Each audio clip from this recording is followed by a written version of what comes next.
رسم بات تحویل قبلہ تک پہنچی تھی۔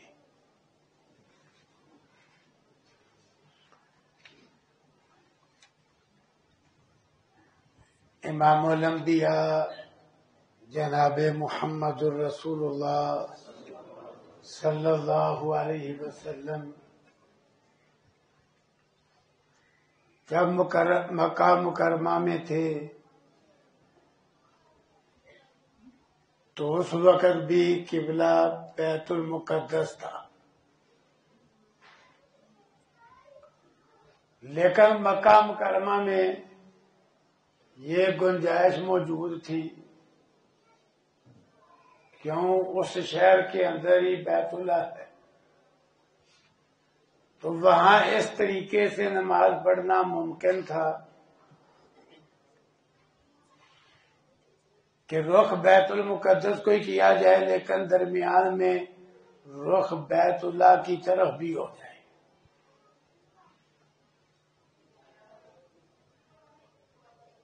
جب آپ ہجرت فرما کے مدینے تشریف لائے تو تقریباً 16-17 مہینے قبلہ بیت المقدس ہی رہا، اور یہاں وہ انداز بھی ممکن نہیں تھا کہ بیت المقدس کو قبلہ بنا کے ایسے انداز میں کھڑے ہوں کہ ساتھ رخ بیت اللہ کو بھی ہو جائے، کیوں مدینے میں کیفیت یہ تھی کہ بیت اللہ اور بیت المقدس دونوں مخالف سمت تھے۔ رخ بیت اللہ کو کرو تو پشت بیت المقدس کو، اگر رخ بیت المقدس کی طرف کرو تو پشت بیت اللہ کو، وہاں یہ تھا۔ تو آپ کے دل میں بڑی تڑپ تھی کہ قبلہ بیت اللہ بن جائے، تو اللہ رب العزت نے آخر بیت اللہ کو قبلہ بنانے کا حکم اتارا، لیکن پہلے سے ہی وضاحت فرما دی کہ لوگ اس طرح کی باتیں کریں گے، تو اللہ تعالیٰ نے ان باتوں کا جواب بھی اتار دیا، یہاں وہ ساری تفصیل درج ہے۔ اب جن لوگوں نے باتیں کی، اعتراض کیا کہ لو جی پہلے قبلہ بیت المقدس ہے، بیت اللہ یہ کیا، تو اللہ تعالیٰ نے ایسے لوگوں کو جنہوں نے یہ باتیں کہی، کیونکہ وہ یا تو مشرکین مکہ تھے یا یہود و نصارا تھے یا منافق تھے، جنہوں نے یہ باتیں کی، اللہ تعالیٰ نے انہیں سفہا بے وقوف کہا۔ واقعتاً بے وقوف ہی ہے۔ کائنات کا خالق مالک رب اللہ تعالیٰ ہے، وہ حقیقی بادشاہ ہے، وہ جس طرح چاہے حکم دے اور جب چاہے ایک حکم اٹھا کے دوسرا نازل فرما دے۔ اللہ کا تو اختیار ہے، اعتراض کرنے والی غلط ہے، اس لیے اللہ نے انہیں بے وقوف کہا۔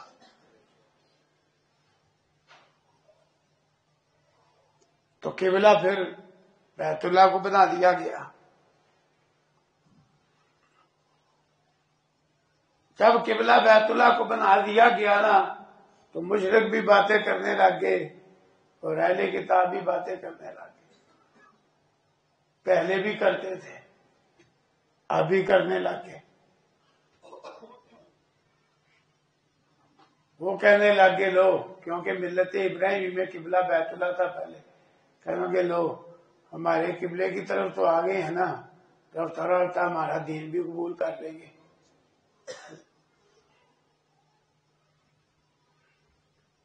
تو اللہ تعالیٰ نے ان ساری باتوں کا جواب بھی سورہ بقرہ کے اس حصے میں اتارا، اور ساتھ پرزور تاکید فرمائی کہ اب ظالم قسم کے لوگ جس طرح کی مرضی باتیں کریں،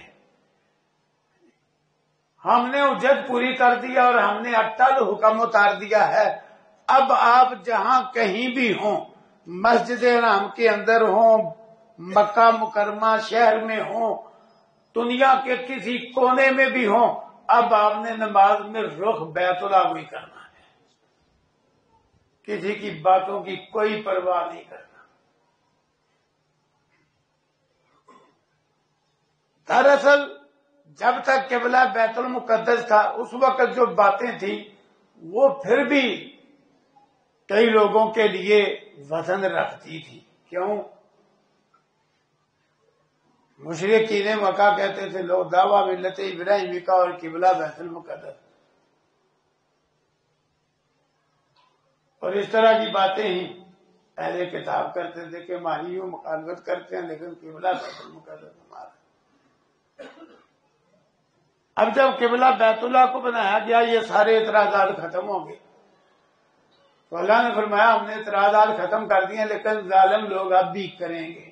تو معلوم ہوا جو ضد میں اعتراض کرے نا اس کے اعتراض کی پھر کوئی حیثیت نہیں۔ پھر اللہ تعالیٰ نے اعتراض کرنے والوں کی بھی کئی طرح سے خبر لی۔ فرمایا یہ کس منہ سے اعتراض کرتے ہیں؟ ان کی اپنی حالت یہ ہے کہ یہودی نصرانیوں کا قبلہ نہیں مانتے، نصرانی یہودیوں کا قبلہ نہیں مانتے، یوں یہ سارے بنی اسرائیل ہیں، سارے اہل کتاب ہیں، اس لیے ان کی باتوں کی پرواہ نہ کریں۔ پھر اللہ رب العزت نے یہ جو قبلے کی تبدیلی ہوئی اس کی حکمت بھی بیان کی۔ فرمایا یہ اللہ کی طرف سے امتحان تھا، اس امتحان کے ذریعے کھرے اور کھوٹے میں فرق ہو گیا۔ جو کھرے سچے لوگ تھے وہ کہنے لگے اللہ ہمارا رب ہے، اس نے حکم دیا تھا بیت المقدس کو منہ کرنے کا، ہم نے ادھر منہ کیا۔ اب اس نے حکم دیا بیت اللہ کو منہ کر لو، ہم نے اس کے حکم پہ بیت اللہ کو منہ کر لیا، اعتراض والی کون سی بات ہے؟ اور وہ جو کھوٹے لوگ تھے وہ باتیں کرنے لگے لو جی کبھی ادھر منہ کرو کبھی ادھر منہ کرو۔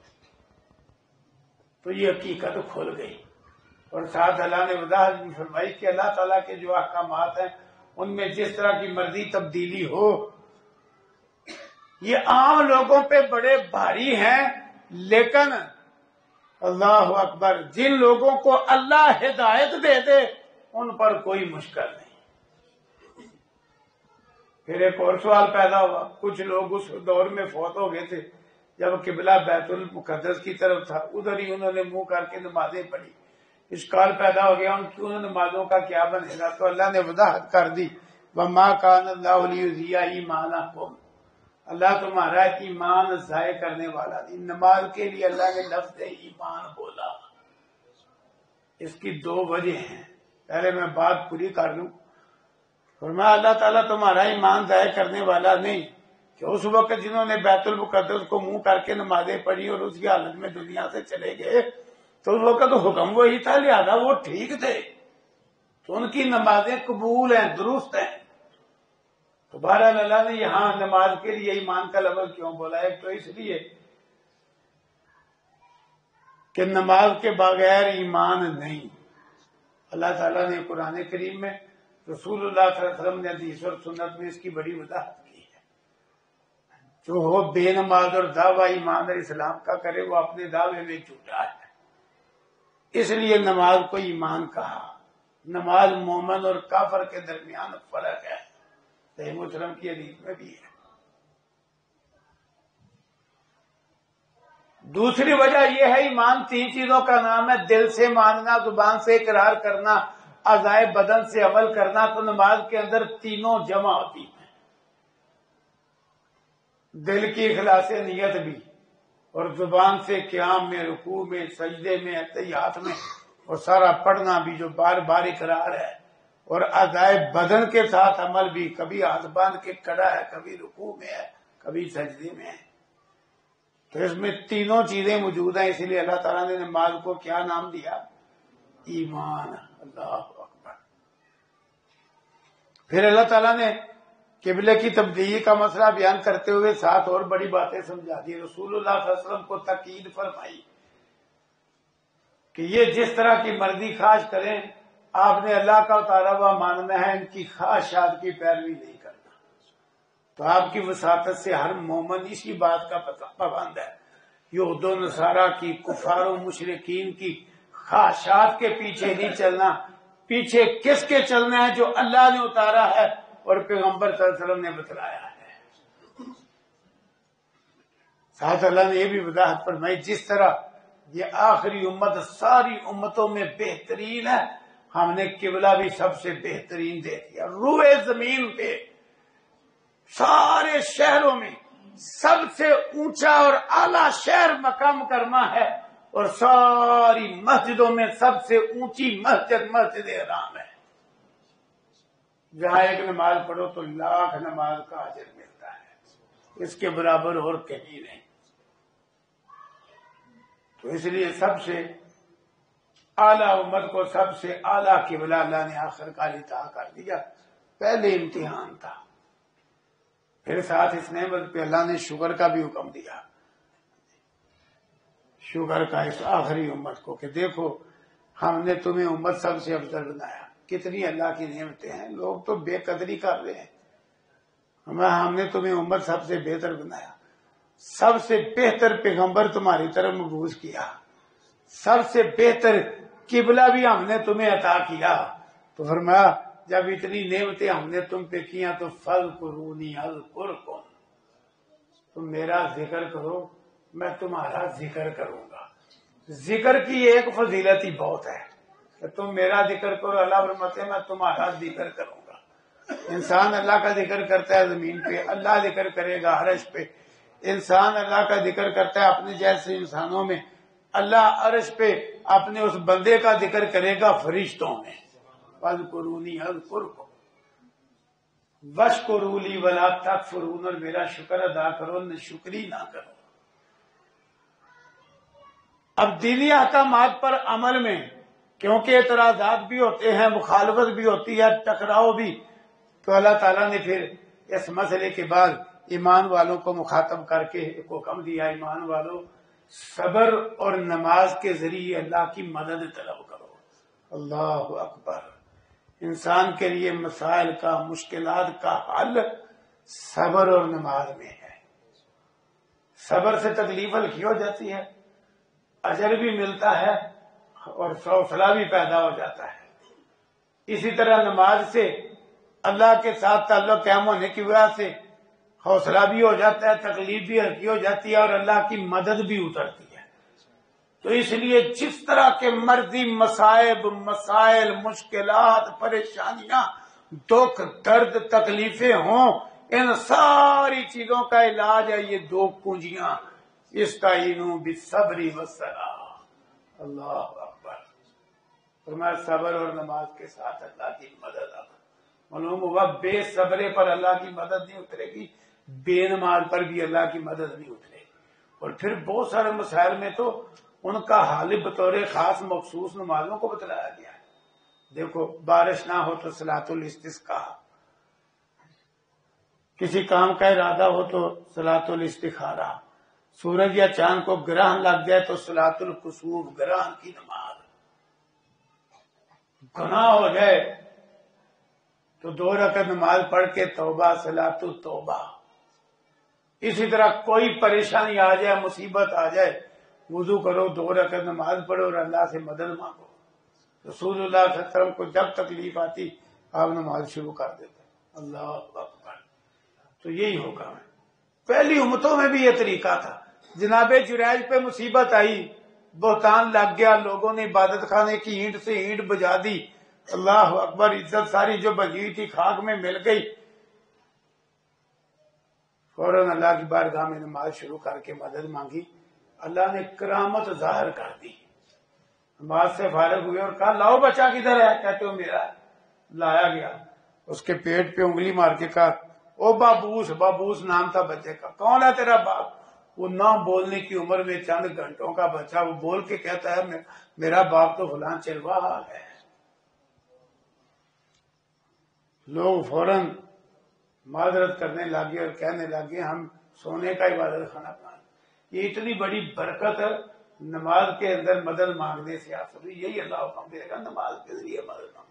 ہماری حالت یہ ہے کوئی عزیز قریبی رشتہ دار دوست اللہ ہو جائے نا تو جو نماز ہم پڑھ رہے ہوتے ہیں وہ بھی جاتی رہتی ہے، چکر پہ چکر، ڈاکٹر کے کمرے کی طرف چکر پہ چکر، چکر پہ چکر، اور زور بھی گئی، عصر بھی گئی، مغرب بھی گئی، عشاء بھی گئی۔ حد ہو گئی ہے. مصیبت ہے تو نماز زیادہ پڑھنی چاہیے، جو پہلی پڑھ رہے وہ بھی ختم کر دو. یہ بیوقوفی ہے. اسی طرح جناب سارا پہ آزمائش آئی، جب ظالم حکمران نے گرفتار کر لیا، برائی کا ارادہ کیا، لیکن جناب سارا نے بھی نماز کے ذریعے اللہ کی مدد مانگی. بار ابراہیم علیہ السلام بھی نماز ہی پڑھ رہے ہیں، صحیح البخاری میں لکھا ہے. یہ بڑی بات ہے. اللہ اکبر. تو ایسی مدد آئی، اللہ نے کافر کو 3 بار منہ کے بل زمین پہ گرایا اور اس کے ہاتھوں ان کو خادمہ بھی دلائی اور باعزت طریقے سے اس نے انہیں رہا کیا. پھر اللہ نے صبر کی بڑی فضیلت بیان کی. اللہ اکبر. ایک تو فرمایا کہ ہم نے ازمانا ہے، تکلیفیں ہماری طرف سے آئیں گی، مصیبتیں آئیں گی، کبھی دشمن کا ڈر، کبھی جان کی کمی، کبھی مال کی کمی، کبھی پھل پیداوار کی کمی. یہ تمہاری زندگی کا حصہ ہے، ہم نے امتحان لینا ہی لینا ہے. فرمایا خوشخبری صبر کرنے والوں کے لیے. پھر سازگار کی صبر کرنے والے کون ہیں؟ یعنی رو کے بس ہوگی تو میرا پھر صبر ہی ہے نا، یہ نہیں. فرمایا صبر کرنے والے وہ ہیں کہ انہیں چوں ہی کوئی مصیبت پہنچتی ہے وہ پورے صبر سے کہتے ہیں انا للہ و انا الیہ راجعون. کہ پھر کیا ہے، اللہ نے فلاں شے لے لی ہے، ہم بھی اللہ کے ہیں، ہم نے بھی اللہ کے پاس چلا جانا ہے، وہ شے لے گیا تو پھر کیا ہے، اس کی شے ہے. فرمایا ایسے یہی لوگ ہیں جن پہ برکتیں رحمتیں اترتی ہیں اور یہی ہدایت پانے والے ہیں. پھر اللہ تعالیٰ نے ساتھ ہی صبر کی اہمیت کے لیے وہ صفا مروہ والا واقعہ انہیں اسماعیل کا بیان کر دیا کہ جس نے صبر میں ایسا انداز اختیار کیا کہ اللہ تعالیٰ نے اس کی ادا صفا سے مروہ، مروہ سے صفا، اللہ کے آگے التجائیں، کوئی گلہ نہیں، شکوہ نہیں. کہہ گیا تھا ابراہیم کہ اللہ کا حکم ہے، اللہ ضائع نہیں کرے گا. نہیں، کوئی گلہ نہیں، شکوہ نہیں، بس کبھی صفا پہ چڑھ کے، کبھی مروہ پہ چڑھ کے اللہ کے آگے التجائے اور ادھر ادھر دیکھ رہی ہے کہ شاید کوئی شاید نظر آ جائے. یہ 7 چکر لگے. اللہ تعالیٰ نے وہ زمزم کا چشمہ بھی جاری کروا دیا جبریل بھیج کے، اور حوصلہ بھی دلا دیا کہ جبریل نے آ کے بشارت بھی دی کہ یہاں قریب اللہ کا گھر بننے والا ہے اور اللہ اپنے گھر والوں کو نہیں ضائع کرتا. پریشانی ہونا، یہ پانی پیو اور زندگی گزارو. خوشخبری بھی مل گئی، فرشتے کی زبانی، زمزم بھی جاری ہو گیا اور اس کی یہ ادا قیامت تک کے لیے حج عمرے کا رکن بن گئی. ہمارے صبر کا صلہ ہے.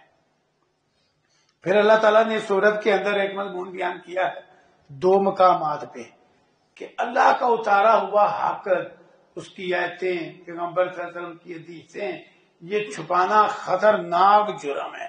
ایک جگہ بیان کیا کہ اس کی سزا بلا کے آگے ہونا جو لوگ ہماری آیتیں چھپاتے ہیں، مسئلے کھول کے بیان نہیں کرتے، توحید نہیں بیان کرتے، دیگر احکام و مسائل جو ہم نے آیتوں میں اتارے ہیں وہ بیان نہیں کرتے.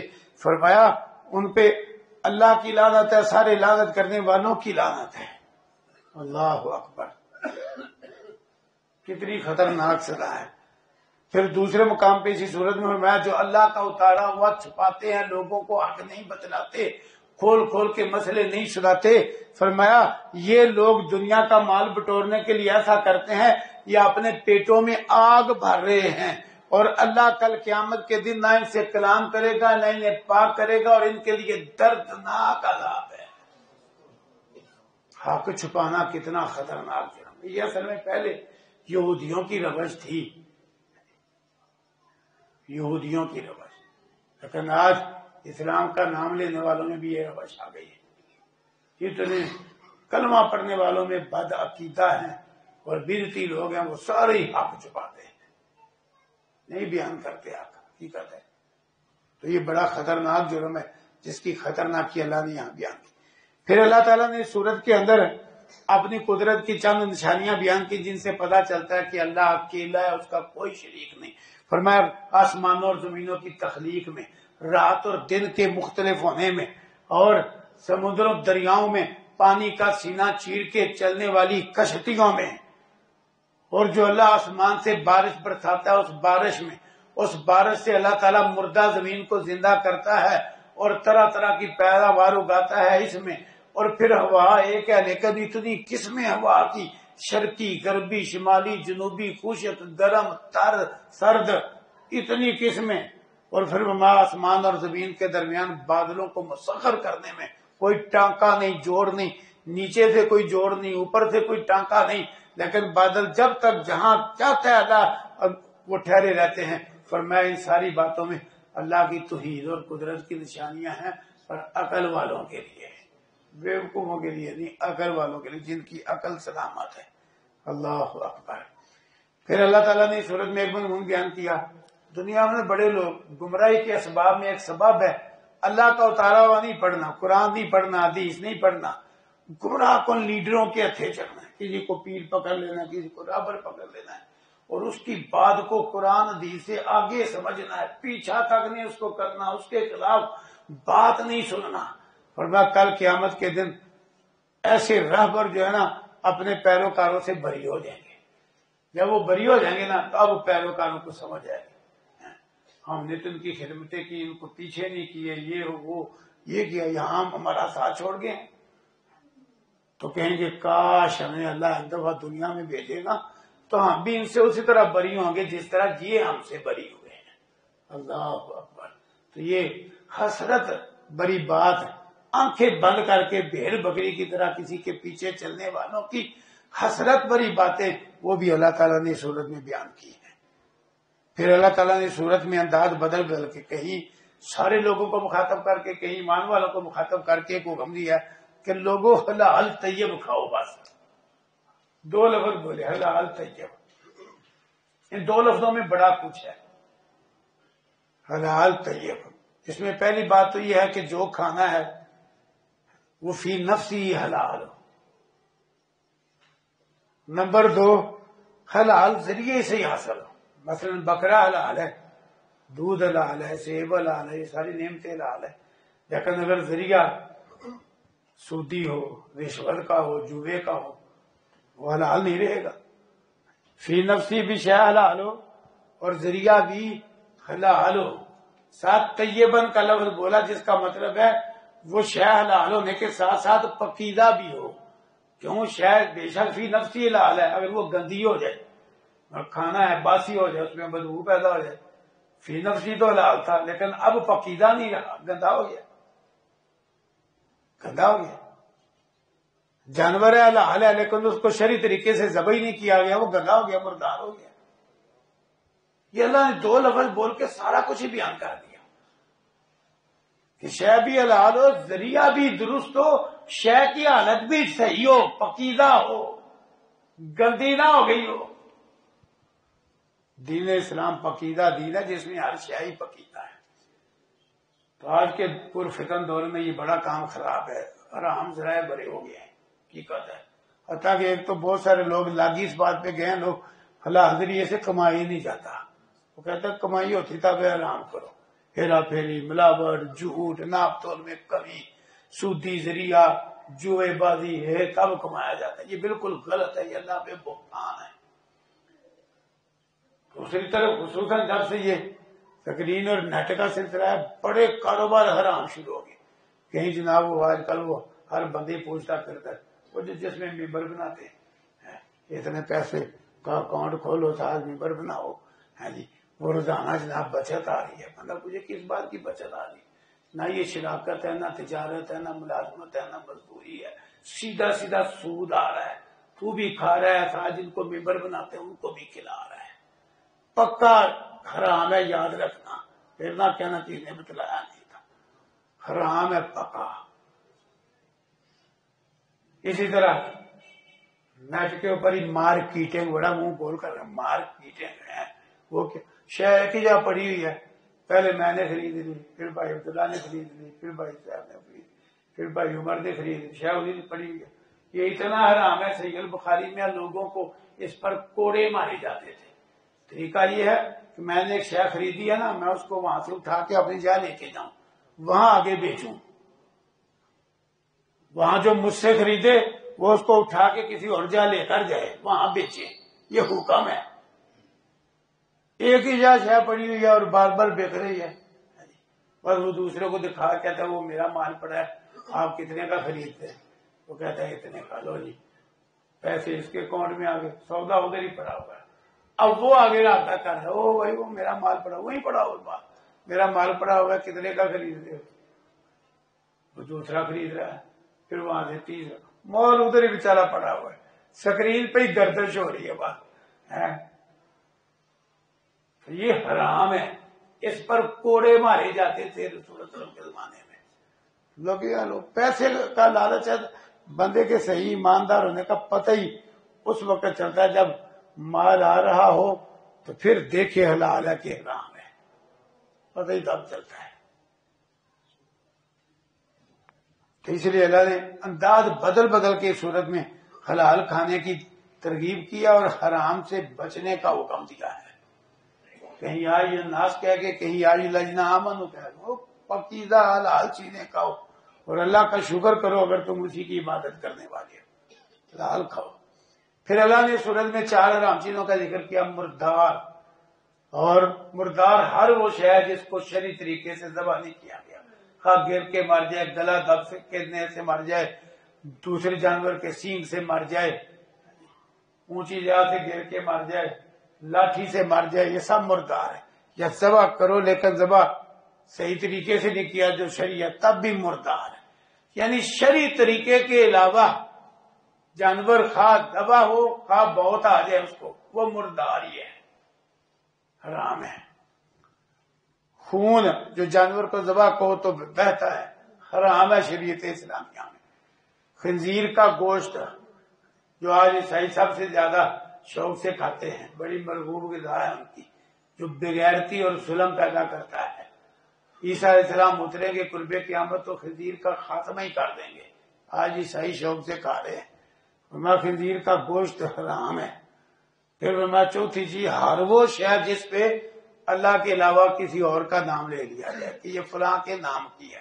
آج لوگ اسے تبرک سمجھ کے کہتے، پنڈارا شریف، چراوا شریف، نیاز شریف، نظر شریف ہے. گندا مال تجھے شریف نظر آتا ہے، یہ بھی عجیب ہی چکا، گندا مال. عقیدہ گندا وہ بھی تجھے شریف نظر آتا ہے. جب دربار کے عرس کا اشتہار پر چھپے نا تو پھر یوں ہر جگہ آپ جدھر مرضی جائیں خالی گجرا والا لکھا ہوگا، عرس کے اشتہار پہ لکھا ہوگا گجرا والا شریف.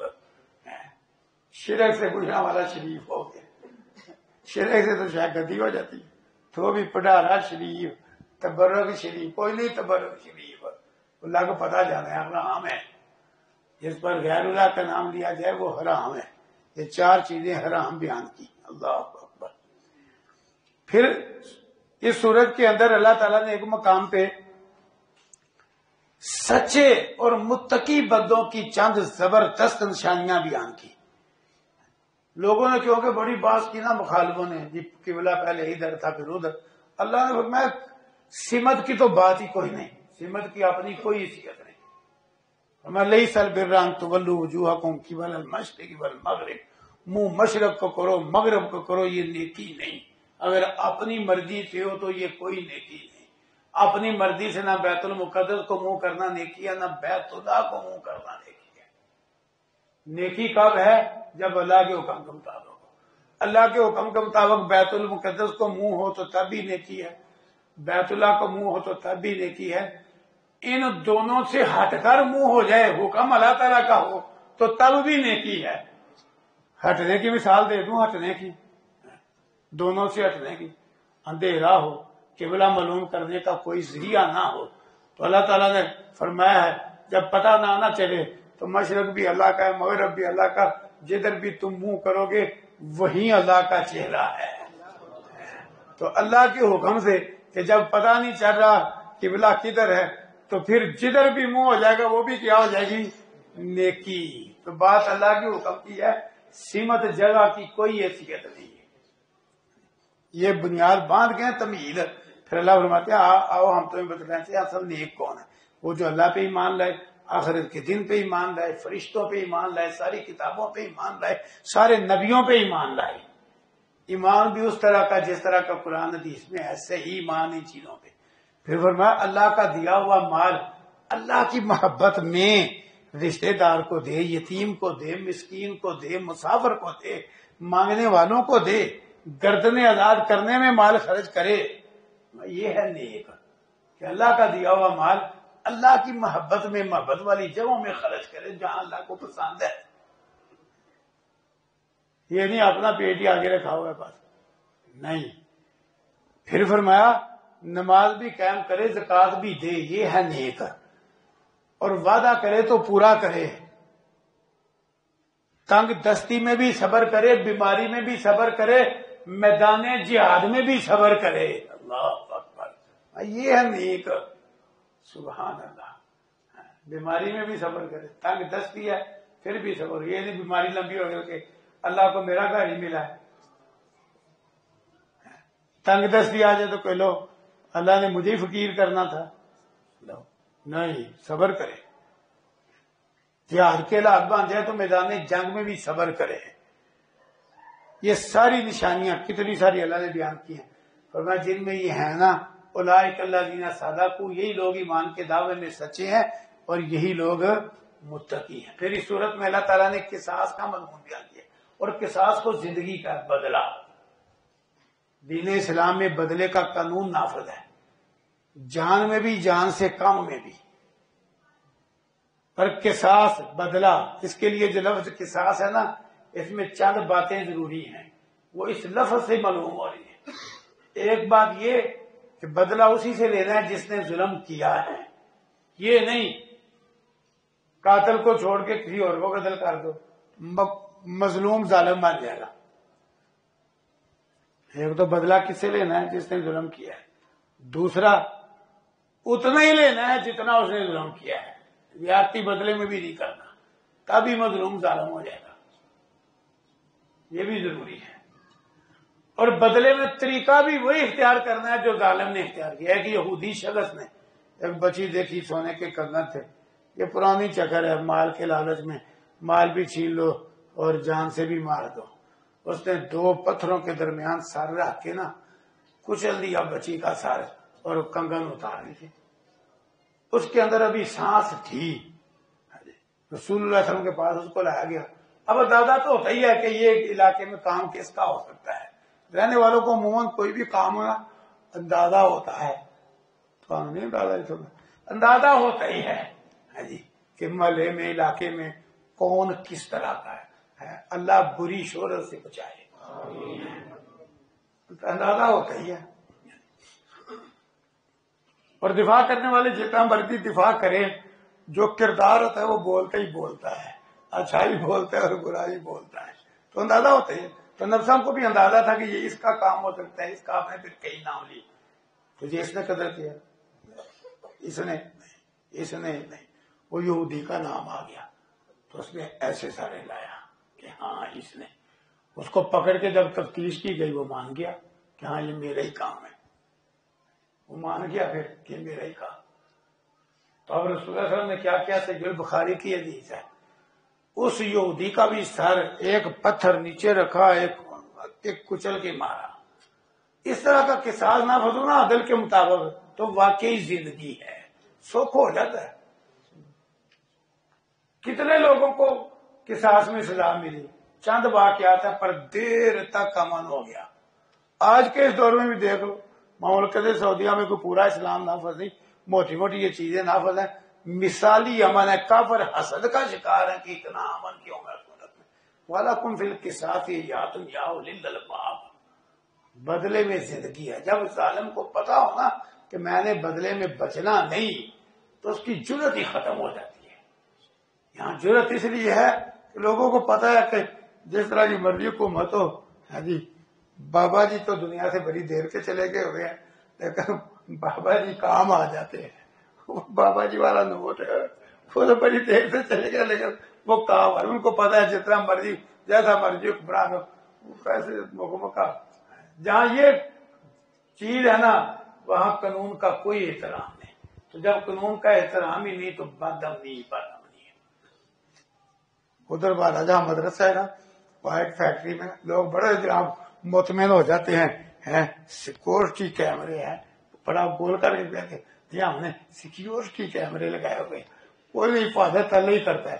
وہ جناب وہ اس فیکٹری کے اندر تانبا اس طرح کی اور دھاتیں بڑی قیمتی تھی. وہ رات کو چور آئے بوریوں کی بوریاں بھر کے تو جب لاد کے لے جانے لگے نا تو آدھا گھنٹہ کیمروں کے آگے بھنگڑا ڈالتے رہے منہ ایسے کر کے کہ ہم لے کے جا رہے ہیں، کر لو جو تم سے ہو سکتا ہے. کچھ نہیں کر سکے فیکٹری والے. کیمرے خبردار، کیمرے کی آنکھ دیکھ رہی. کیمرہ کیا ہے؟ کیمرہ تو یہ تو حالات ہے. کیمرے لگے ہوئے تھے.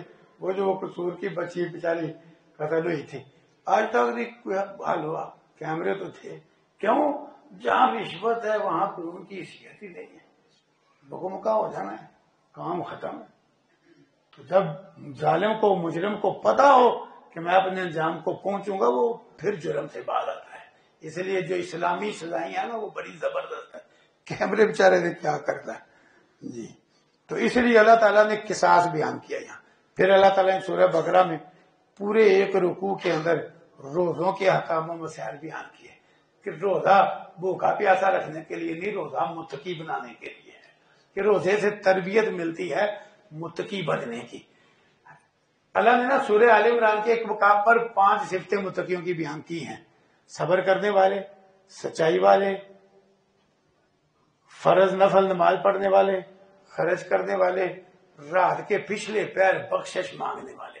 ان 5 خوبیوں میں پورا دین آ جاتا ہے. فرمایا یہ ہیں متقی اور یہی ہیں جنتی. الصابرین والصادقین والقانتین والمنفقین والمستغفرین بالاسحار. تو سورہ بقرہ کے اندر اللہ نے اشارہ کر دیا ہے کہ روزے اس لیے فرض کیے گئے ہیں کہ تاکہ تم متقی بن جاؤ. یہ 5 چیزوں کا اللہ اکبر سبق روزے کے اندر موجود ہے. دیکھو پہلی چیز صبر کرنے والے. روزہ صبر سکھاتا ہے. سارا دن جتنی مرضی بھوک لگے پیاس لگے بندہ رکا لیتا ہے کہ نہیں؟ اسی سے صبر آتا ہے. اور کیا ہے؟ روزہ سچائی سکھلاتا ہے. جو واقعات روزہ رکھ لے، جس طرح کا مرضی بندہ ہو رکھ لے نا نیت سے کہ میں نے روزہ رکھ لیا، وہ تنہائی میں بھی کچھ نہیں کھاتا پیتا. سچائی سکھائی روزے نے. اسی طرح دیکھ لو آپ جتنی مرضی محنت کر لیں، آپ کی مسجد میں اتنے نمازی نہیں آئیں گے. ایسے رمضان کا چاند نظر آنے کی دیر ہے، رش ہو جاتا ہے. تو روزہ نماز کی تربیت دیتا ہے کہ نہیں؟ فرض نماز میں بھی رش ہو جاتا ہے. اور پھر قیام کی بھی تربیت ہوتی ہے. یہ روزانہ عشاء کے بعد آپ قیام کر رہے، نفل کی بھی تربیت ہوگی. قانتین کی تربیت بھی روزے نے کر دی. چوتھی چیز کیا ہے؟ ابھی میں نے 5 چیزیں بیان کی ہیں. چوتھی خرچ کرنے والے. جزاکم اللہ. خرچ کرنے والے. تو روزہ سخاوت بھی سکھلاتا ہے. پورے 11 مہینے میں اتنی سخاوت نہیں ہوتی جتنی رمضان میں ہوتی ہے. کیوں؟ خود بھوک پیاس برداشت کر کے سمجھ جاتی ہے بھوکے کا کیا حال ہے. تو خرچ کرنے کی بھی تربیت روزے نے دے دی. حقیقت ہے گیا گزرا بندہ بھی اس کی بھی خواہش ہوتی ہے میرے پاس افطاری کر لے، سحری کھا لے، یا کوئی میں مسکین کی مدد کر لوں، میں مسجد میں پیسے ڈال دوں. سخاوت بھی سکھلاتا ہے. اور 5ویں بات تھی رات کے پچھلے پیر بخشش مانگنے والے. 11 مہینے جس کو جاگنی نہ آتی، جس کا ارادہ اور روزہ رکھنا ہے، تو اس نے فجر سے پہلے جو ٹائم ہوتا ہے نا آخری حصہ رات کا، اسی کو سحر کہتے ہیں، اس کی جمع ہے سحر. اس نے جاگنے ہی جاگنا ہے سحری کھانے کے لیے.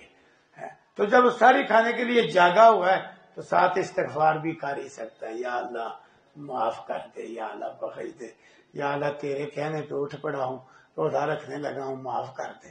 تو دیکھو روزے نے پچھلے پیر، یوں پورے 11 میں لوگ پڑے ہوتے، پچھلے پیر جاگنے کی بھی تربیت دے دی ہے. تو یہ 5 خوبیاں، 5 کی تربیت روزے کے اندر موجود ہے. تو اس لیے اللہ نے وہ 2 لفظوں میں اشارہ کر دیا لعلکم تتقون. پھر روزوں سے متعلقہ مسائل بیان کیے. پہلے روزہ افطاری سے افطاری تھا، پھر سحری کی اجازت اتار دی کہ نہیں صبح صادق طلوع ہونے تک تم کھا پی سکتے ہو. اور اسی طرح رمضان میں دن ہے یا رات ہے، بس صرف وہ جتنا افطاری کا وقت تھا نا اسی وقت اگر شادی شدہ ہے نا تو میاں بیوی قریب جا سکتے تھے. شاہ ہو گئی ہے، آنکھ لگ گئی ہے نا، بس پھر اگلا روزہ شروع ہے. یہ بھی پابندی شروع ہو جاتی رات کو. 2-3 واقعات درود ہوئے، اللہ نے پوری امت پہ آسانی کر دی. صحابہ کا جذبہ ہی ایسا تھا. ان کے 2-3 واقعات کی وجہ سے اللہ نے ساری رات چھٹی دے دی، کھانے پینے کی بھی، شادی شدہ ہے تو آپس میں ملنے کی بھی چھٹی دے دی. یہ اللہ نے سورہ بقرہ میں بیان کیا ہے. پھر پورا رکوع بیان کر کے نا یہاں مسائل کا، یہاں آخر میں پھر فرمایا لوگوں اللہ کا حکم سمجھ کے روزے کی حالت میں حلال چھوڑ دیتے. کیوں جی؟ روزے کی حالت میں کوئی کسی کو اجوا دے کھائے گا؟ اس وقت مبروم شکری بڑی مزیدار ہے، شکری کھائے گا نہیں، آبے زمزم پیے گا خالص خالص.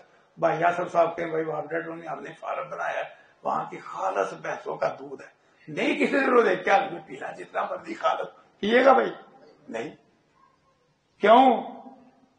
دودھ نہیں پیتا، زمزم نہیں پیتا، اجوا نہیں کھاتا، مبروم نہیں کھاتا، مکھن بلائی نہیں کھاتا. کیوں نہیں کھاتا؟ کہ جی اللہ نے اجازت دی تھی. تو اللہ نے زبردست تربیت کی، وہ اللہ کا حکم مانتے ہوئے حلال چھوڑ دیتے ہو. اسی طرح میاں بیوی شادی شدہ ہیں تو آپس میں ملنا حلال ہے، صرف حلال ہی نہیں، صحیح مسلم کی حدیث کے مطابق ثواب بھی ہوتا ہے. وفی بُضْعِ أَحَدِكُمْ صدقہ، اس کا مفہوم یہی ہے. لوگ حیران ہوئے کہ ہے ثواب، بندہ اپنی خواہش اور ضرورت پوری کر رہا ہے اور ثواب. تو آپ نے وضاحت فرمایا جو اگر حرام ذریعے سے یہ خواہش پوری کرتا تو گناہ ہونا نہ تھا، تو اب یہ حلال ذریعے سے کر رہا ہے تو ثواب کیوں نہ ملے. سبحان اللہ، اسلام کیا تھا پیارا دین ہے. حلال رزق کماؤ، بیوی بچوں کو کھلاؤ تو صدقے والا اجر، اور میاں بیوی شادی شدہ ہو کے آپس میں ملیں تو ثواب. لیکن روزے کی حالت میں چھوڑ دیتا ہے. تو اللہ نے یہ سبق نکالا، میرا حکم مان کے حلال چھوڑتے ہو تو حرام بھی چھوڑو. وَلَا تَأْكُلُوا أَمْوَالَكُمْ بَيْنَكُمْ بِالْبَاطِلِ، آپس میں ایک دوسرے کا مال باطل طریقے سے نہ کھاؤ. سود، جوا، چوری، ڈکیتی، رازداری، ہیرا پھیری، 2 نمبری، رشوت، ہے جی، اسی طرح ناپ تول میں کمی، ملاوٹ، یہ جتنے طریقے ہیں یہ باطل میں داخل ہے. میں باطل طریقے سے نہیں کھانا ایک دوسرے کا مال. کہ تم روزے سے حلال چھوڑ دیتے ہو ہمارا حکم سمجھ کے، تو حرام کیوں نہیں چھوڑتے؟ کیسی تربیت ہے اس میں. کہ پورے رکوع کے بعد اللہ نے یہ تربیت کی. پھر اس کے بعد اللہ تعالیٰ نے نا کچھ مسائل جہاد کے حوالے سے بیان کیے، اس کی زبردست ترغیب دی اور فضائل بیان کیے جہاد کی. اللہ اکبر. ایمانی غیرت کو جگایا کہ ان کافروں نے تمہیں مکے شہر سے نکلنے پہ مجبور کیا، انہوں نے پہل تمہارے اوپر ہاتھ اٹھانے کی اور اب تم ہجرت کر رہے ہو، تمہارا اب بھی پیچھا نہیں چھوڑ رہے، اب تمہیں اجازت ہے کرو مرمت تم بھی ان کی. اللہ نے وجہ بتلائی کہ یہ عین عدل و انصاف ہے کہ ہم نے اہل اسلام کو جہاد کا حکم دے دیا کہ جب پہل کافروں کی طرف سے ہے اور بلا وجہ مکے میں مسلمانوں نے کوئی کسی کا نقصان نہیں کیا تھا، صرف اس وجہ سے ظلم کرتے تھے کہ یہ توحید والے، یہ ایمان لے آئے، یہ نبی کے پیروکار بن گئے، اس وجہ سے. تو اللہ کا پکڑو تم بھی ان کو. تو اللہ نے جہاد کے مسائل بھی سورہ بقرہ میں بیان کیے. پھر اسی طرح حج کے حوالے سے بڑی خرابیاں دور جاہلیت میں پیدا ہو چکی تھی. حجیوں پیچھے سے چلا آ رہا ہے، پہلی امتوں شریعتوں میں بھی تھا، لیکن مکے والوں نے جہاں اور بڑی رسمیں بڑے رواج بنائے وہاں حج کے حوالے سے بھی بڑے ٹھیکر بنائے ہوئے تھے انہوں نے. کہیں یہ کہ مکے والے بھی حج کرتے تھے جو لازمنات جاؤ بلکہ پجاری، اب وہ شہر بھی رہتے تھے، احرام باندھ لیا ہے نا، تو احرام کے دوران اگر گھر آنا پڑ گیا ہے نا، دروازے سے نہیں آنا، پیچھے دیوار کو نقب لگا کے یا سیڑھی لگا کے اوپر سے چڑھ کے آنا ہے جی. دروازے سے جاؤ نہ آتے احرام میں تو گناہ ہوگا. اللہ نے کہا اس طرح کی اوٹ پٹانگ بندیاں اللہ نہیں لگاتا. تمہیں مجبوری بن جائے گھر آنے کی تو دروازے ہی سے جاؤ. وَأْتُوا الْبُيُوتَ مِنْ أَبْوَابِهَا، یہ بھی تمہارا بھی کام ہے، دروازے سے آؤ، ادھر ادھر سے کیوں جاتے. اسی طرح حج کے حوالے سے انہوں نے ایک اور رواج بنایا ہوا تھا. وہ کیا؟ یہ جو قریش والے تھے نا، یہ کہتے تھے ہم تو حرم والے ہیں، ہم حج میں حدود حرم سے کیوں باہر جائیں. عرفات حدود حرم سے باہر ہے، حج کا رکن اہم ترین رکن ہے لیکن حدود حرم سے باہر ہے. یہ مزدلفہ سے ہو کے واپس آ جاتے، عرفات میں جاتے ہی نہ. ہم نے نہیں عرفات میں جانا، ہم اہل حرم ہیں تو ہم حرم سے باہر جائیں حج کے موقع. اللہ تعالیٰ نے تردید کی جہاں دوسرے لوگ جاتے ہیں تم بھی وہاں سے ہو کے آؤ گے تو حج ہوگا ورنہ نہیں. بلکہ رسول اللہ علیہ وسلم نے اس کی اتنی تاکید کر دی آپ نے حج عرفہ حج نام ہی عرفے کا ہے عرفات میں نہیں نہ گیا حاجی نہیں اللہ جو یہاں تک فرما دیا. اسی طرح ایک اور ان کا طریقہ تھا کہ حج کے سفر میں وہ کاروبار کو حرام سمجھتے تھے حج صرف عبادت ہے. کئی لوگ ایسے کرتے نا ادھر سے مال لے جاتے ساتھ حج کرتے ساتھ مال بیچ کے آتے وہاں سے مال خرید کے لاتے وہ ادھر بیچتے اچھا بھلا پیسہ کمایا جاتا. تو انہوں نے کہا ڈرو اس کا تو حج ہی نہیں. اللہ نے فرمایا کوئی پابندی نہیں میری طرف سے. جب تم حج کر رہے ہو حج پورا کرو تمہارا کاروبار حج کو متاثر نہ کرے تو بے شک تم ادھر سے مال ساتھ لے کے جاؤ وہاں تجارت کرو کاروبار کرو وہاں سے پھر کما کے مال لے کے ادھر آؤ تمہارے حج میں کوئی فرق نہیں. لیس علیکم جناح ان تبتغوا فضلا من ربکم. معلوم ہوا عبادت کے ساتھ دنیاوی فائدہ ہو جائے عبادت میں نیت صحیح اور عبادت میں خرابی نہ آئے تو یہ کوئی گناہ نہیں اللہ کا فضل ہے. اللہ اس طرح کے لوگ کہتے ہیں امام تنخواہ لیتا ہے اس کی نماز نہیں ہوتی کمال ہو گئی ہے. وہ لاد مناد والوں کا فتویٰ ہے قرآن حدیث کا نہیں.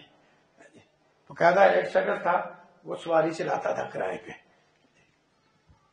جب حج کے دن آتے نا وہ حج کی آواز لگا دیتا لو بھی مکے والے میں کرائے پہ لے کے جاؤں گا. ساتھ وہ بھی احرام باندھ لیتا چلاتا سواری کرائے پہ ساتھ وہ بھی احرام باندھ لیتا کہ کرایہ بھی ملے گا ساتھ میرا حج بھی ہو جائے گا. لوگوں نے سے کہا تیرا کرایہ ہے حج کوئی نہیں تو کرایہ لے یہ وہی بات ہے مولوی صاحب نے تنخواہ لے لی لہٰذا بس وہ تنخواہ ہے نماز کوئی نہیں ان کی ثواب کوئی نہیں.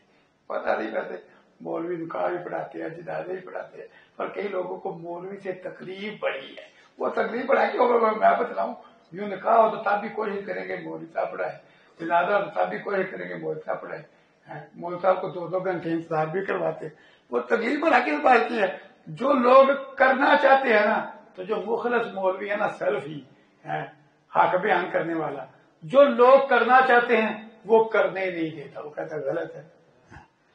تو جو لوگ کرنا نہیں چاہتے نماز روزہ زکات عشر جہاد یہ لوگوں کو مشکل لگتا ہے تو مولوی وہ کروانا چاہتا ہے ان سے. اصل پریشانی یہ ہے ورنہ جو ہے نا اور کوئی بات ہے مولوی بیچارہ کیا کرتا ہے جو مخلص سلفی مولوی ہاتھ بدلانے والا ہے اس میں تو لالچ بھی کوئی نہیں ہوتا تو پھر اس سے تکلیف کیوں ہوگی. بہرحال انہوں نے کہا تیرا کو نہیں آ جائے تیرا کرایہ بس. وہ رسول اللہ صلی اللہ علیہ وسلم کے پاس آ گئے کہا اللہ کے رسول صلی اللہ علیہ وسلم میں کرایہ پہ سواری چلاتا ہوں جب حج کا موسم آتا ہے نا تو میں سواری مکے والی تلاش کر لیتا ہوں میں بھی ساتھ احرام باندھ لیتا ہوں میں بھی حج کرتا ہوں ساتھ کرایہ بھی آتا جاتا ہے مجھے کمائی بھی ہو جاتی ہے. تو لوگ مجھے کہتے ہیں تیرا کوئی نہیں آ جائے. رسول اللہ صلی اللہ علیہ وسلم میں تو احرام باندھتا ہے جی باندھتا ہوں تلبیہ پڑھتا ہے پڑھتا ہوں اچھا مینا میں جاتا ہے جاتا ہوں عرفات میں تو وقوف کرتا ہے جی کرتا ہوں بیت اللہ کا طواف تو کرتا ہے صفا مروہ کی سعی کرتا ہے جی کرتا ہوں بعد میں پھر جب رات پہ تو کنکر مارتا ہے جی مارتا ہوں مینا میں 3 دن تو گزارتا ہے جی گزارتا ہوں سارے کام میں کرتا ہوں. تو آپ نے فرمایا غلط کہہ جنہوں نے کہا تیرا حج نہیں تیرا بالکل صحیح حج ہے. تو بتلاؤ امام جو تنخواہ لیتا ہے وہ اللہ اکبر کہتا ہے کہ نہیں کہتا اور پچھلے تو سورہ فاتحہ پڑھتے تھے کہ امام پہ پڑھتا ہے وہ نہیں کیوں نہیں ہوئی بھائی کمال ہو گئی رکوع نہیں جاتا سجدے نہیں جاتا. تو اس لیے نبی علیہ السلام نے کیسے مسئلہ حل کر دیا. علماء نبیوں کے بارے سے تو نبی علیہ السلام نے دفاع کیا میں نہیں جب تو سارے کام کرتا ہے تو تیرا کیوں نہیں آ جائے تیرا کیوں نہیں آ جائے وہ علیحدہ تجھے مل جاتا ہے کرایہ پر تیرا حج ہو جاتا ہے. تو عام حاجیوں کو بھی اجازت ہے عام حاجیوں کی. مجھے ایک واقعہ یاد آ گیا حضرت مولانا عبداللہ نے سہارا فضا اللہ ان کا نام بھائی مسجد میں ایک دفعہ درس ہوا تھا بڑی پرانی بات ہے. تو درس کے بعد ہم نا ایک گھر میں کھانا کھا رہے تھے اسی محلے میں. وہ گھر میں نا ایک بزرگ کہنے لگے لو جی ہم نے تو ان کا کوئی کام تھا کوئی یا ہم نے تو 6 گھنٹے لگا کے یہ کام کرنا ہے تو پھر ہمیں اتنے پیسے ملنے ہیں. آپ ماشاءاللہ ایسے آئے ہیں گاڑی پہ بیٹھ کے وہ مولانا عبداللہ صاحب کو کہنے لگے ایسے گاڑی پہ بیٹھ کے آئے ہیں گھنٹہ آپ نے تقریر کی ہے اور بہترین آپ کو کھانا کھلایا جا رہا ہے، پھر آپ نے گاڑی میں بیٹھ کے واپس چلے جانا ہے، جیب لگا آپ کی گرم ہو جاتی ہے. تو مجھے وہ اس کا نام بھی یاد ہے جس نے یہ بات کہی ان سے ہے جی، تو میں نہیں نام لینا چاہتا. انہوں نے نا وہ ادھار کرنے والے میرے جیسا دیسی مولوی تھوڑے جو ادھار کر دے، انہوں نے فوراً کہا اس کا نام لے کے نا، بھائی تیری کون سی چیز مجھ سے کام ہے، غور تو کرنا، چارتے پاؤں تک تیری بھی شاید کام ہے. کہتا کام تو کوئی نہیں، کہ تین سب بڑھ جائے کہ تو یہ کام کرے تو تو میرے والا کام نہ کرے، تو بھی کر لے تو ہی بوجھا گرم کر. صحیح انہوں نے لاجواب کیا. کہنے کا مطلب یہ ہے اگر کسی کو اعتراض ہے تو وہ بھی بھائی ہمارے والا کام کر لیا. ہم تو دن رات مدرسہ کھول کے، ہم نے تو فیکٹری بولی بنانے کی کھولی ہوئی ہے، ہم بناتے ہیں. آ جاؤ ہمارے پاس، آپ کو اگر پریشانی ہے کہ آسانی سے جیب گرم ہو جاتی ہے تو آ جاؤ، 6 سال لگاؤ اور آپ بھی جیب گرم کرے، کیوں پریشان ہوتے ہیں؟ تو نہ پریشان ہوا کرو. لیکن جب کرو گے نا پتا چلے گا کہ یہ ذمہ داری کتنی بھاری ہے. اللہ اکبر. تو بہرحال اگر عالم مخلص ہو تو پھر اجر بھی بہت اونچا ہے. اللہ ہمیں مخلص بنائے. تو بہرحال اللہ تعالیٰ نے حج کے والے سے جو ان کی رسمیں تھی انہیں باطل قرار دیا. اسی طرح انہوں نے یہ بھی بنایا ہوا تھا، مینا میں 3 دن جب رہتے نا، جب جمرات میں کنکر مارے جاتے تو وہاں اللہ کا ذکر کرنے کے بجائے نا وہاں جلسے ہو رہے ہوتے خیموں کے اندر. وہ دور جاہلیت میں جلسہ کیا، میرا باپ یہ، میرا دادا یہ، میرا پردادا یہ، فخریہ کام باپ دادا کے بیان کر. اللہ نے فرمایا حج اللہ تعالیٰ کا اور فخر باپ دادا پہ یہ کیا ہوا؟ اللہ نے حکم دیا نہیں، جب تم موٹے موٹے ارکان پورے کر لو نا پھر جو منا کے دن ہے وہاں اللہ کا ذکر کرو، جس طرح تم پہلے باپ دادا کا ذکر کرتے تھے نا، بلکہ اس سے بھی زیادہ اللہ کا ذکر کرو. باپ دادا کا ذکر آج نہیں، اللہ کا ذکر آج ہے. کس طرح اللہ نے سارے رواج ان کی اصلاح کی. پھر ایک اور اصلاح کی، کئی لوگ نا اتنا صبر کر کے دعا جا کے صرف دنیا کی کرتے. ابھی کئی لوگ عمرے پہ جاتے ہیں تو وہاں جا کے دعائیں صرف دنیا ہی کرتے ہیں. یا اللہ میری دکان چل جائے، میرا کارخانہ چل جائے، میری شادی ہو جائے، میرا یہ کام ہو جائے، مجھے گاڑی اچھی مل جائے. یہ کوئی گناہ نہیں یہ دعا، لیکن پر صرف دنیا مانگو تو غلط ہے. فرمایا حج پہ جاتے ہیں، عمرے پہ جاتے ہیں تو کئی وہاں جا کے صرف دنیا ہی مانگتے ہیں. فرمایا ان کے لیے دنیا ہی ہے، آخرت کوئی نہیں. فرمایا ہاں دوسرے وہ ہیں جو حج پہ عمرے پہ جاتے ہیں تو کہتے ہیں یا اللہ ہمیں دنیا میں بھی بھلائی دے اور آخرت بھی دے. دیکھو خالی دنیا مانگو تو دنیا ایک تو ہے بھی تھوڑی، تو یہ مانگنے والا تھوڑا مانگ رہا ہے نا، لیکن اللہ اس پہ ناراض ہو رہا ہے کہ یہ تھوڑا کیوں مانگتا ہے. تو جو کہتا ہے یا اللہ دنیا بھی دے اور آخرت بھی دے، یہ زیادہ مانگ رہا ہے نا، تو اللہ اس کی تعریف کر رہا ہے. اللہ زیادہ مانگنے والے پہ خوش ہے. اس لیے جب اللہ سے مانگو نا تو اللہ سے دل بڑا کر کے اپنے حساب سے نہ مانگا کرو، اللہ کی شان کے حساب سے مانگا کرو. جب اللہ سے مانگنا ہے تو پھر کمی شے کیوں، پھر اعلیٰ. اس لیے آپ نے ہمیں سکھلایا میں لوگوں جب اللہ سے جنت مانگو نا تو یہ نہیں جس طرح کئی لوگوں کا ذہن چلو یار تو عید والے سداب ہو کے بھی جنت میں چلے جائیں گے، یہ کوئی بات ہے کرنے والی؟ گٹیا سودا ہے یہ تو. سداب بھگت کے اگر اتنا شوق ہے سداب بھگتنے کا، ذرا ماچس کی ایک تیری جلا کے رکھنا انگلی اوپر پتہ چل جائے کہ سداب بھی آسان ہے. نہیں، آپ نے تو فرمایا کہ جو مانگے اللہ سے جنت الفردوس مانگے.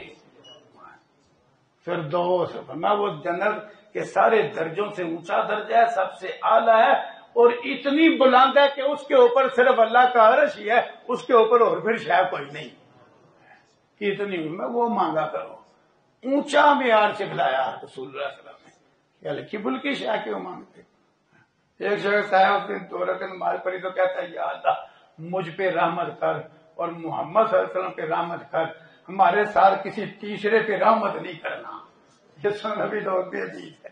نبی صلی اللہ علیہ وسلم نے سنا تو آپ نے ہوا اور تو نے وسیع کو تنگ سمجھ لیا ہے. تو نے سمجھا کہ اگر کسی اور پہ رحمت ہو گئی تو ہماری رحمت کم ہو جائے گی. نہیں، اللہ اکبر. نہیں، سب کے لیے رحمت مانگ، صرف اپنے لیے اور میرے لیے نہیں. تو دیکھو زیادہ مانگنا اللہ اور اس کے رسول نے سکھلایا ہے. جو تھوڑا مانگے اللہ اس پر ناراض ہوتا ہے، جو زیادہ مانگے کہ وہ دنیا بھی مانگے اور ساتھ آخرت بھی مانگے اللہ اس کی تعریف کر رہا ہے. فرمایا ان کو ان کی کمائی کا حصہ ملے گا اور اللہ جلدی بدلہ لینے والا ہے. تو اس لیے اس سے یہ بھی معلوم ہو یہ دعا بڑی زبردست ہے. ربنا آتنا فی الدنیا حسنہ وفی الآخرۃ حسنہ وقنا عذاب النار. دنیا اور آخرت کی ہر بھلائی کا سوال اس کے اندر موجود ہے. اب اس میں صحت کے لفظ تو نہیں نا، بھلائی ہے نا. کہ ایک بندہ بیمار ہو گیا، صحیح مسلم ہے، اتنا بیمار، تبھی وہ بڑا پہلوان تندرست تھا، بیمار ہوتا ہوتا بالکل چوزے کی طرح، یہ حدیث میں میرا کوئی خطیبانہ رنگ نہیں، حدیث میں کہ چوزے کی طرح ہو گیا، دبلا پتلا، جس طرح ہم کہتے ہیں 4 پئی سے 4 پئی ہو گیا. رسول اللہ صلی اللہ علیہ وسلم پتہ لینے کے لیے گئے تو آپ تو بڑے تڑپ اٹھے کہ یہ کیا اس کو حال ہوئی ہے. آپ نے پوچھا کوئی دعا تو نہیں تو نے کی؟ لوگ عجیب عجیب دعائیں بھی کر لیتے ہیں. کہتے ہیں ہاں جی کی ہے دعا. میں کیا دعا کی؟ میں نے کہا یا اللہ مجھے گناہوں کی سزا دنیا میں دے دے، میں آخرت میں سزا نہیں بھگت. آپ نے میں تو نے بڑی غلط دعا کی ہے، سزا ہی ہے، دنیا میں ہو یا آخرت میں، تو نے سزا مانگی ہے، یہ تو نے غلط کیا ہے، تو نے غلط کیا ہے. اب تو یہ دعا پڑھ، ربنا آتنا فی الدنیا حسنہ وفی الآخرۃ حسنہ وقنا عذاب النار. یہ دعا پڑھ لو. یہ اب اس میں شفا کے لفظ کوئی نہیں. اس نے یہ دعا شروع کی، چند دنوں میں پہلے کی طرح بالکل بہترین طاقتور صحت مند ہو گیا. اتنی پیاری. آج کسی کو بتلا تو کہتے ہیں یہ تو سارے ہی پڑھتے ہیں. وہ پیناڈول نہیں سارے کھاتے، جو گولی مشہور ہے وہ سارے کھاتے ہیں، تو جو دعا مشہور ہے وہ کیوں سارے پڑھتے تھے؟ رسول اللہ صلی اللہ علیہ وسلم کی سب سے زیادہ دعا، صحیح البخاری کی حدیث ہے، آپ کی سب سے زیادہ دعا یہی تھی، ربنا آتنا فی الدنیا حسنہ وفی الآخرۃ حسنہ وقنا عذاب النار. پڑھا کرو، زیادہ سے زیادہ پڑھا کرو. پھر اس کے بعد اللہ تعالیٰ نے صورت میں جہاں حج کے مسائل بیان کیے، وہاں منافق کی ایک جگہ 5 خطرناک قسم کی نشانیاں بیان کی. ان میں سے ایک نشانی وہ آج بڑی موجود ہے، وہ میں ضرور بیان کروں گا. فرمایا منافق کی علامت ہے کہ اس کو بہت سارے گناہوں پر اس کی عزت آمادہ کرتی ہے. وہ یہ سمجھتا ہے لوگ یہ تو میری عزت میں فرق ہے. کتنے رواج ہیں، کتنی رسمیں ہیں، مرنے کی جینے کی، لوگ صرف اس لیے کرتے ہیں کہ عزت ہے. یہ کپڑا ٹرنوں سے نیچے لٹکایا جاتا ہے یہ سمجھ کے کہ لوگ ہماری عزت میں فرق پڑے گا. لوگ کہیں گے ان کو کپڑا پورا نہیں ملا. گھر کے اندر کتنا سارا بے یہی کا سامان اس غرض سے لایا جاتا ہے کہ لوگ کہیں گے لوگ اچھے امیر ہیں، ان کے گھر LCD بھی نہیں لگی ہوئی. تو اللہ نے یہ تو منافق کی نام بیان کیا. میں اس کو کہا جاتا ہے اللہ سے ڈر، آخذت العزت بالاسم، اسے اس کی عزت بڑھائی، اس کا تکبر گناہ پہ آمادہ کرتا ہے. تو اللہ تعالیٰ منافق والی ہر نشانی سے محفوظ فرمائے. پھر اللہ تعالیٰ نے اس صورت میں ایک مضمون یہ بھی بیان کیا، ابتدائی دور میں آزمائشیں بڑی تھی، بڑے سخت حالات تھے، کافروں کا ظلم بے انتہا تھا. تو کئی دفعہ بعض مسلمان تڑپ اٹھتے کہ یا اللہ کے رسول صلی اللہ علیہ وسلم کوئی دعا ہی کرو. تو اللہ نے ایتیں اتاری، تم نے سمجھا ہے کہ تم ویسے ہی چھوڑ دیے جاؤ گے. ابھی تو وہ حالات آئے نہیں جو تم سے پہلے لوگوں پہ آئے تھے. انہیں تکلیفیں پہنچی، بیماریاں پہنچی، بڑی اذیتیں پہنچی، لیکن حتیٰ کہ وہ پکار اٹھے کہ اللہ کی مدد کب آئے گی. میں پہلوں جیسے ابھی حالات نہیں آئے. پھر حدیث میں نے اس کی وضاحت کی کہ وہ پہلوں کے حالات کیا تھے. میں بڑا کھود کے بندہ گاڑ کے نا مانگ والی جا پہ آرا رکھ کے ایسے چیر دیا جاتا تھا، پھر بھی وہ توحید نہیں چھوڑتا تھا. لوہے کی کنگھی سے ہڈی کے اوپر سے گوشت دیرا جاتا تھا. ایسا پرانے کافر ظلم کرتے وہ پھر بھی توحید نہیں چھوڑتا. تم ابھی گھبرا گئے. تو اللہ نے یہ بھی بات سمجھائی ہے کہ حق کی راہ میں آزمائشیں آتی ہیں، جب آدمی کامیاب ہو جائے تو پھر اللہ کی مدد بھی اترتی ہے. پھر اللہ تعالیٰ نے خرچ کرنے کی ترتیب بھی اس صورت کے ایک حصے میں بیان کی. فرمایا جو مال خرچ کرو پہلے ماں باپ، اب کیا ہے پہلے بیوی بچے، بلکہ بہت سارے تو لوگ ہیں پہلے دوست نہیں. فرمایا ماں باپ کے لیے، یتیموں مسکینوں کے لیے، مسافروں کے لیے سب سے اول خدمت ماں باپ کی ہے. اللہ تعالیٰ نے یہاں یہ بھی بیان کیا. پھر ایک اور نقطہ سمجھایا، میں جی تم پہ فرض کیا گیا ہے، تمہیں لگتا مشکل ہے، لیکن ایک چیز وہ تمہارے حق میں اچھی ہے تم بری سمجھو، تمہارے حق میں بری ہے تم اچھی سمجھو، تو تم نے اس کے مطابق فیصلہ نہیں کرنا. تمہاری عقل محدود ہے، اللہ جانتا ہے تم نہیں جانتے. تو لہذا اللہ کا حکم مانو، جو اللہ کہتا ہے نا وہ کرو. پھر مرتد کا خطرناک انجام وہ بھی سورہ بقرہ میں بیان کیا گیا کہ مرتد کے سارے عمل ہی برباد ہو جاتے ہیں. یعنی مسلمان ہو کے پھر کافر ہو جائے. پھر اس صورت کے اندر اللہ نے شراب اور جوے کے حوالے سے کچھ مسائل ذکر فرمائے. تمہید باندھی ان کے حرام کرنے کی. ابھی حرام نہیں ہوا تھا پر تمہید باندھ دی. کہا ان میں لوگوں کے لیے بہت سارے فائدے بھی ہیں اور گناہ بھی ہے، اور ان کا گناہ فائدوں سے زیادہ ہے. اس میں ایک اصول سمجھا دیا گیا ہے کہ ایک شے کے فائدے بھی ہیں اور اس کے اندر گناہ ہے نا تو فائدوں کی کوئی حیثیت نہیں. اگر گناہ ہے نا اس چیز کے اندر تو اس کے فائدوں کی کوئی حیثیت نہیں. کہ آج لوگ چیزوں کے فائدے بیان کرتے ہیں، شراب اور جوے کے فائدے تو اللہ نے بیان کیے، لیکن فرمایا فائدے اپنی جگہ پہ، ان میں جو گناہ ہے وہ فائدے سے خطرناک ہے. تو جب گناہ موجود ہونا تو شے کے فائدے کی کوئی حیثیت نہیں. آج ہم اس پہ غور کریں نا تو بہت ساری چیزوں سے جان چھوٹ سکتی ہے. اللہ نے اصول بیان کیا ہے. پھر یتیموں کے مال کے حوالے سے ضابطہ بیان کیا. پھر نپاکی کے دنوں میں عورتوں کے حوالے سے مسائل بیان کیے. پھر قسم کے حوالے سے اللہ تعالیٰ نے سورہ بقرہ کے اندر مسائل بیان کیے کہ کس طرح کی قسمیں اٹھاؤ اور کس طرح کی نہ اٹھاؤ. مسائل بیان کیے، بڑے احکام و مسائل ہیں سورہ بقرہ میں. اسی طرح طلاق والی عورت کی عدت بیان کی. شوہر وفات پا جائے اس عورت کی عدت بیان کی سورہ بقرہ میں. پھر طلاق کے حوالے سے چند انتہائی اہم مسائل سورہ بقرہ میں بیان کیے.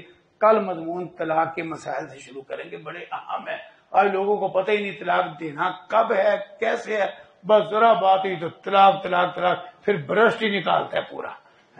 تو انشاءاللہ کل اسی مضمون سے آغاز ہوگا. سبحانک اللہم و بحمدک.